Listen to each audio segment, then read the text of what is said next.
Hey, this is Adam with the Warrior Guitar System, a cutting-edge approach to simplified guitar mastery. In this video, I'm going to introduce the second half of the chromatic scale and show you some tricks that you can use to master your guitar's fretboard.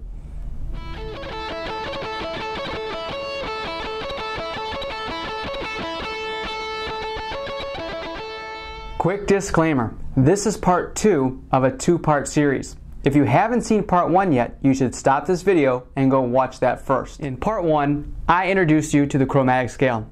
I showed you how it worked and how to apply it to the guitar. I also gave you 2 handouts that you could use to practice this chromatic scale and lay it out on the fretboard. But that was only half the story. Now, let's take a look at the second half of the chromatic scale and how it applies to the guitar. I already showed you how to ascend through the chromatic scale. That is, play the notes from left to right, where the notes go higher and higher in pitch over a single string, like this.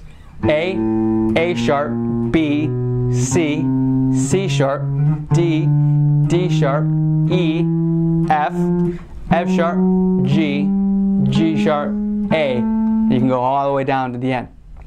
I also showed you how you can apply this chromatic scale to every single string so you can get a clear picture of where all the notes are.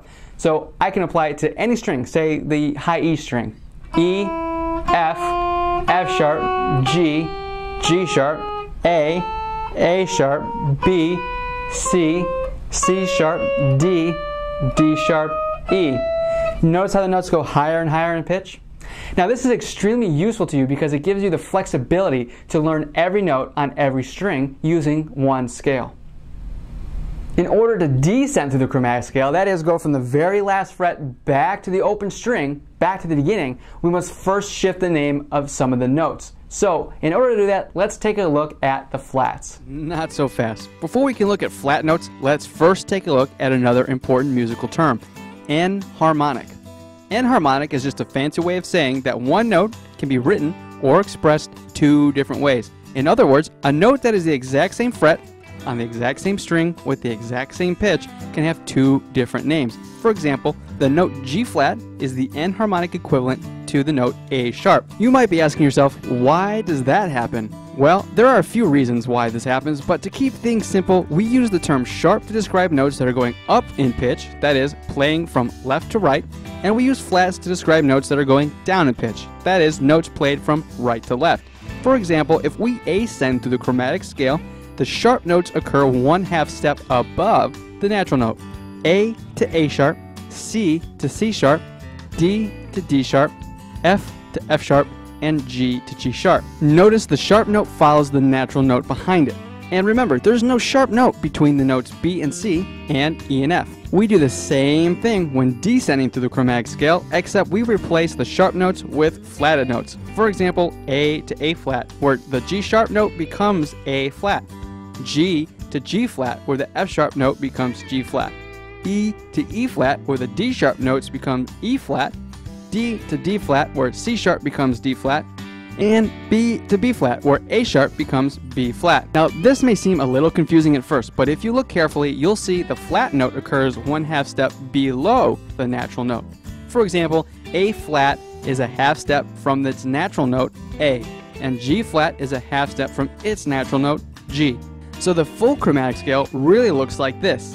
A to A sharp or B flat, B, C, C sharp or D flat, D, D sharp or E flat, E, F, F sharp or G flat, and G, G sharp or A flat.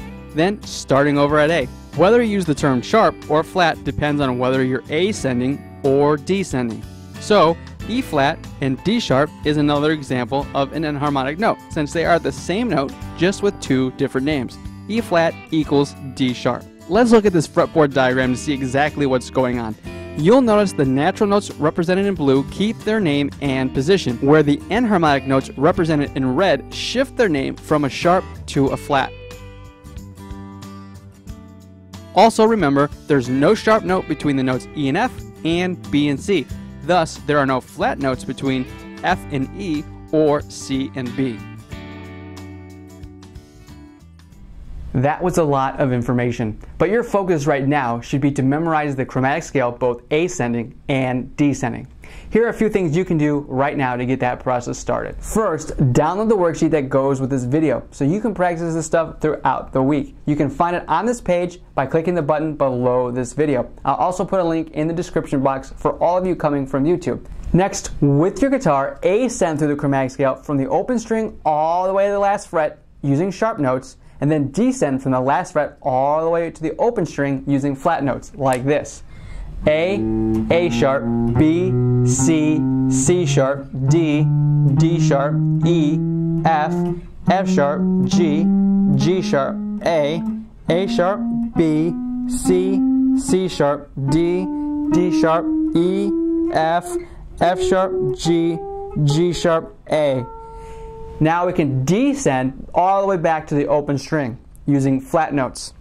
A flat, G flat, F, E flat, D flat, C, B flat, A flat, G flat, F, E flat, D flat, C, B flat, A. It's important that you go slow and say each note as you play it. You can do this over 1 or 2 strings every single day as part of your warm-up routine. Then, on a blank piece of paper, I want you to write out all the enharmonic notes like this. A sharp equals G flat. C sharp equals D flat. D sharp equals E flat. F sharp equals G flat. And G sharp equals A flat. Finally, download the blank guitar fretboard diagram by clicking the button below this video. Use it to write out every note on each string using both sharps and flats. This will help you absorb the order of the notes as well as help you remember where all the enharmonic notes are on the fretboard.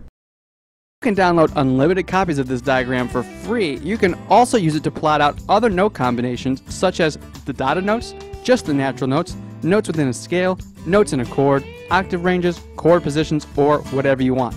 This alone will help you master your fretboard and become more confident navigating it. Once you've written it out, go straight to the guitar and apply it there. Congratulations!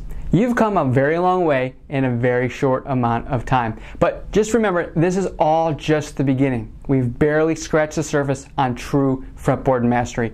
So be sure to stay tuned for more videos just like this, where we'll go into even more depth. In the meantime, it's going to take you some more time and practice to know where every note on every string is. Just remember to be patient with yourself, go slow, and always strive to be better today than you were yesterday. I guarantee you by using the strategies in this video, you'll be well on your way to true fretboard mastery. And that concludes today's training session. I really hope that you enjoyed this video and got some great insights from it. Please hit the like button for me, leave your comments and questions, and please share this with a fellow guitar player. I look forward to hearing from you all very soon, and until next time, keep on keeping on. I really hope that you enjoyed this video, but before you go, hit the subscribe button below so you can get more free guitar training videos that you won't find anywhere else. Also, I'd love to hear from you. Head on over to our Facebook page and leave us your feedback for a chance to win a free live one-on-one guitar training session with yours truly.